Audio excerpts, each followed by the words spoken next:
Hey everybody, welcome.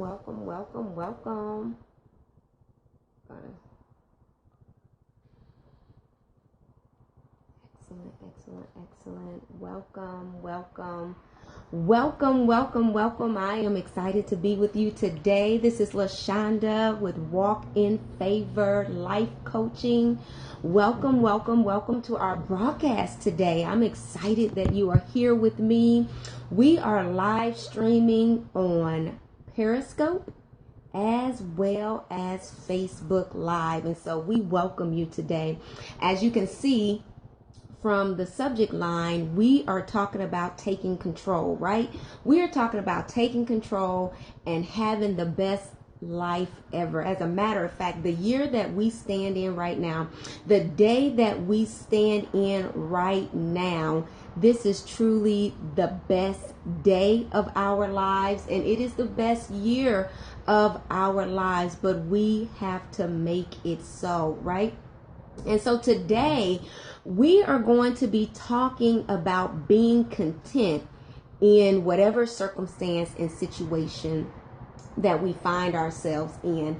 You know, today we just have a lot of challenges that are going on in our life. We're trying to make ends meet. We're trying to be everything we need to be for everybody.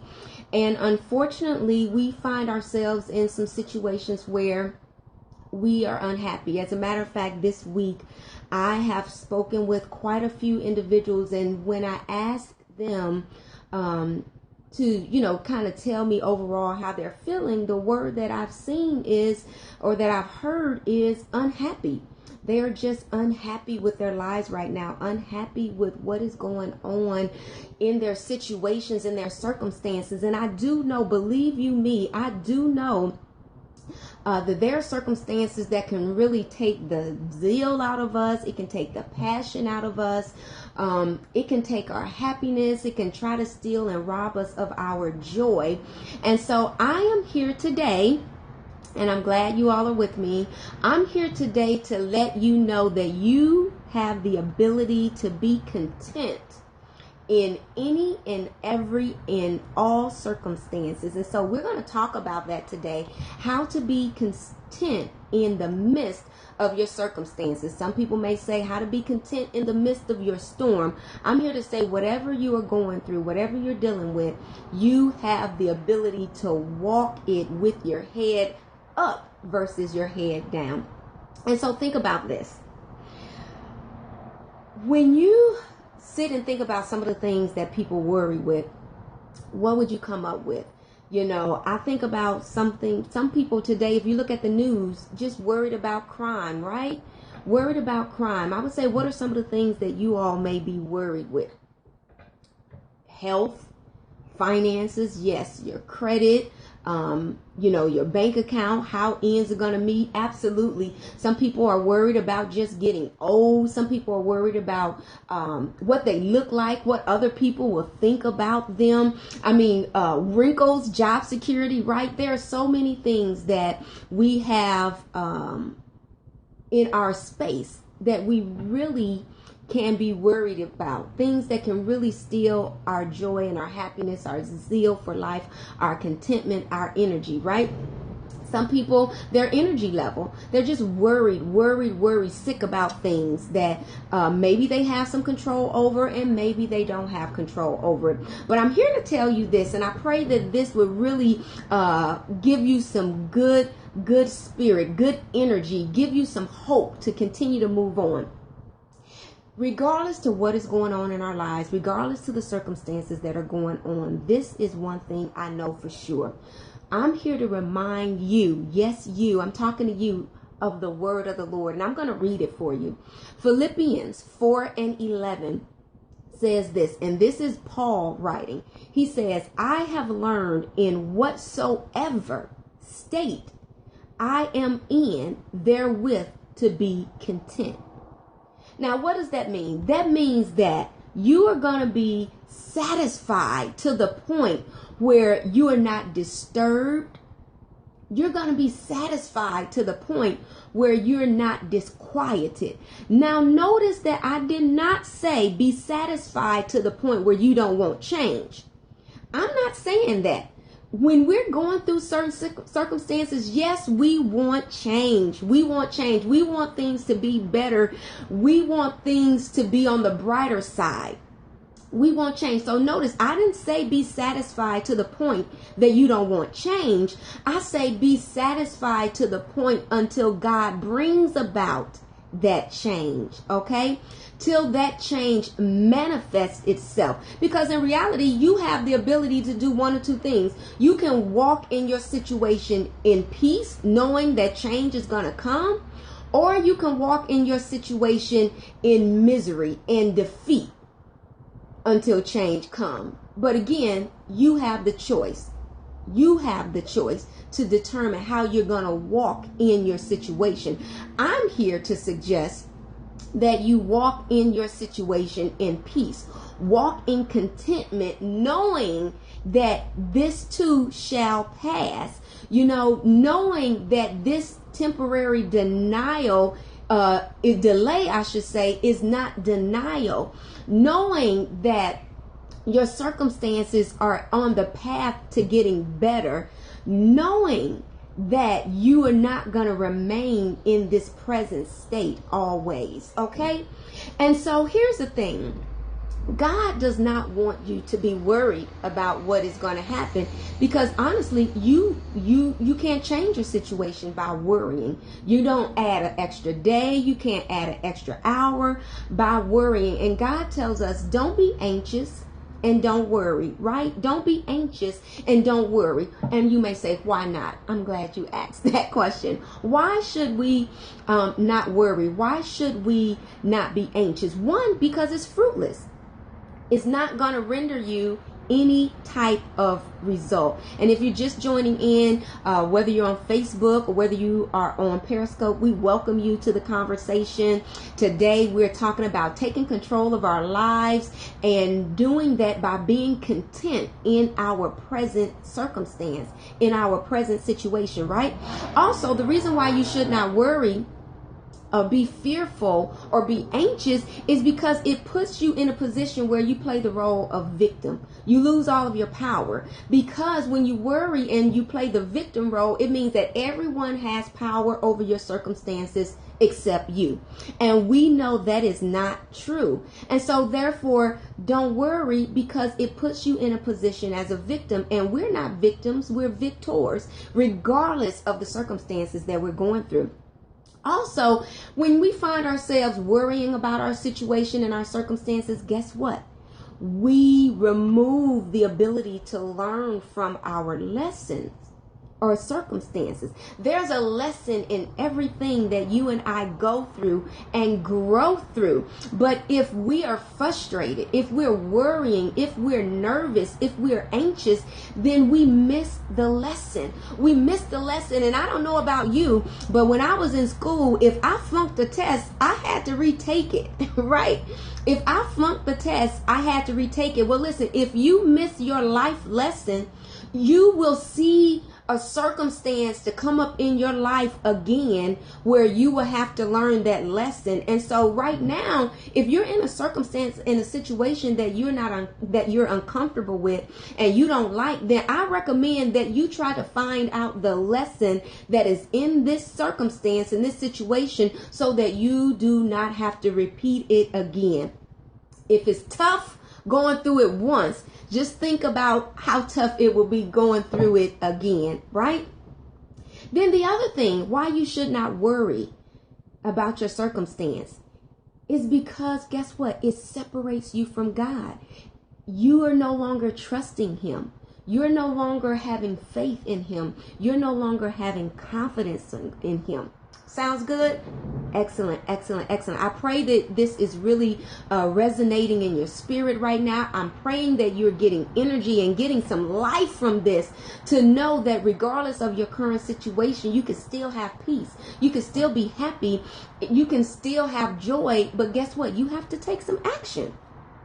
So here's the thing. Here's tip number one. on how to be content in the midst of your circumstances. First of all, like I said, don't have any anxiety or fear. Make the decision that you're going to trust God. Make the decision that you're going to have faith and confidence in God. But also, while you have that faith and that confidence in God, I need for you to work firm in your spirit that you're going to take action and remove and alleviate any of the hindrances that you may be adding to make your situation what it is. You and I both know that we have certain actions or inactions that we're doing that is causing us to be in those situations. So I'm recommending and suggesting to you to alleviate those things, okay? I'm also saying you really want to make it a priority and make it necessary that you do the things you need to do and you know to do to bring about change in your life, okay? So that's the first tip. Tip number 2, tell God your need. How about that? Tell God your need, because God instructs us and he even commands us in the Bible that we are to bring all of our cares and our concerns to him. Is that right? Right, exactly. Bring our cares and our concerns to him.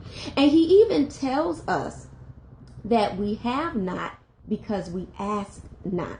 But let me give you this particular scripture that is going to free you. I promise you it's going to free you today, because it freed me. And I believe it has the same power to do the same for you. And you can find it in Isaiah 65:24. And it says this: I will answer them before they even call to me. The reality is God already knows your circumstances. God already knows my circumstances. He knows what we are going through. He knows what we need before he asks, but yet he still makes us put ourselves in position to ask him. We have to be active in our circumstances, right? And so listen what he says again. He says, I will answer them before they even call to me.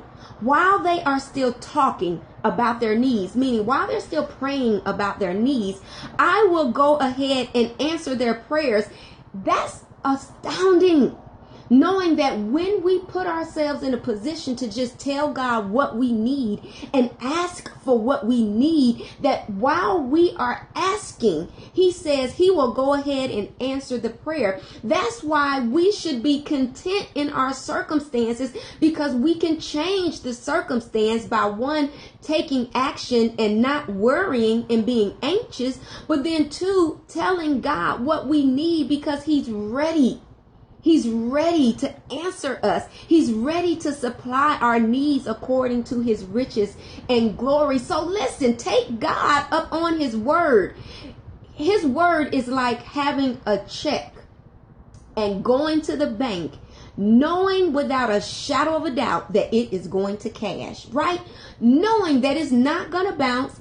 They're not going to tell you insufficient funds. They're going to give you that which you've asked for. Whatever is on that check, that's what you will receive. And that's what God is saying to us. Bring me your concerns, bring me your needs. And while you're telling me about them, I already know, but I'm going to go ahead and answer them anyway. That's a shout right there, okay? So here's tip number 3. Be grateful. Be grateful for what you have, because the reality is this: we could be in a worse situation, right? Do you agree? We could be in a worse situation. So be grateful for what we have. Be grateful that we have electricity. Be grateful that we have a home and a roof over our heads. Be grateful that we have a bed to sleep in. Be grateful that we got transportation to go to and fro. Be grateful that we have methods to communicate with other people. Be grateful that we have some income. Be grateful that our family is in good health and we are in good health. Be grateful for the big and the small things, because God says that when you are grateful over little, he will bless you and I with much, much more. Okay? So those tips again. First tip is don't be anxious, don't be worried, don't be nervous. Okay? because that's where you lose your joy. That's where you lose your zeal. That's where you lose your energy to be happy with what God has for you. Okay? Because every circumstance, there is a lesson to prepare you for the greater, right? Then tip number 2, take all of your concerns to the Lord because he cares for you. He has the power. He is not restricted in his resources. Okay? And then tip number 3, be grateful. Be grateful for what you have. Be grateful for what God has given to you, knowing that greater is coming. The best is yet to come. So here's the thing. This is what I would recommend from a coach perspective, okay? I've given you the spiritual part, but here it is in a personal development, okay? We've talked about the spiritual development. Now let's deal a little bit with the personal development. First, take inventory of your life. Take inventory of your life. Where are you at in your personal development? Where are you in your finances? Where are you in your health and wellness? Where are you in your spiritual development? Where are you in your family and your love relationships? On a scale of 1 to 10, 1 being the least satisfied, 10 being the greatest satisfied, where are you? I want you to identify where you are in every area of your life, your career or job. Where are you in the 7 core areas of your life? Where are you on a scale of 1 to 10? How satisfied are you? Once you've identified how satisfied you are, then 2, I want you to identify where you want to be. So if you are a 3, where do you want to be now? Do you want to get to a 7? Do you want to get to an 8? Do you want to get to a 10? Where are you? What change do you want to see in your life, right? What change do you want to see? Identify that. Okay? Then 3, how can you assist yourself in making that change a reality? What can you do? Sometimes we ask God to do the supernatural, right? And the super is or I should say this, the natural is what you and I can do. Let us do the natural, right? And then let God do the super. We do the natural and he can do the super, right? So what can you do to help yourself in your current situation?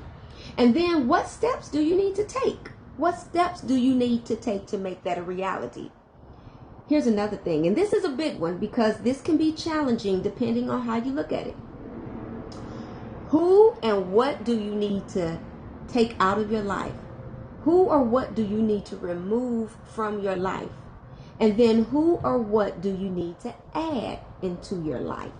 Okay? Now, this is an area where I can assist you. First, I can assist you by giving you some freebies. Okay? I put together some freebies. One is an ebook that's called 10 Steps to Take Control of Your Life and Live It to the Fullest, right? That's where you're going to really be able to take control. Look at the different areas of your life. See where you are, where you want to be, what steps need to be taken, and then create the action plan. So that's the first thing. And then the second thing I can do is another freebie where you and I can connect for about 30 minutes so that we together can come up with a really good game plan. So I'm offering you a free 30-minute consultation, complimentary consultation, where we can talk about some of the things that may be bothering you in your life right now and how we can make some things better. So that is what I have to offer you so that you can take control and be content. And so I am going to kind of give you the steps, okay? And hopefully you can see them. Here are the steps. Okay, can you see that? Here are the steps. Here are the steps. First of all, visit www.walkinfavorinc.com. Okay? I'm doing this on Periscope and Facebook Live, so I'm going to be moving it. You see that? www.walkinfavorinc.com. The second thing is put in your email address and your name. Okay? Your email address and your name. And while we at it, I forgot to tell you, swipe and share this information, okay? Because somebody you know need it. Also, I would recommend that you share it, swipe it, share it, like it, okay? Give me some hearts. Third thing is that go to your email and download the ebook, okay? Download the ebook because it's going to be sent to your email. And then the last thing, and again, I'm doing this on 2 platforms, book your free 30-minute consultation with me, okay? And that link is going to come to your email. All right? So hopefully you got that. So listen, I had a blast with you all today. If you're just joining, of course, this is going to be available on replay. But today we was talking about taking control of your life, being content in your situation. Now, notice, I didn't say be satisfied or content to the point that you don't want change. I'm just saying be satisfied and content to the point where you will be okay until God brings about the change that you want to see. So listen, I thank you all for joining in today. Swipe and share. Send me some hearts. Look at the replay. Get this information out to someone you know, because I know someone is walking around unhappy today. They may be miserable. They may even be depressed, nervous, worried about their circumstances. And guess what? They don't have to be. They don't have to be. There is a better way. So listen, I look forward to being with you the next time. Have an incredible day. God bless.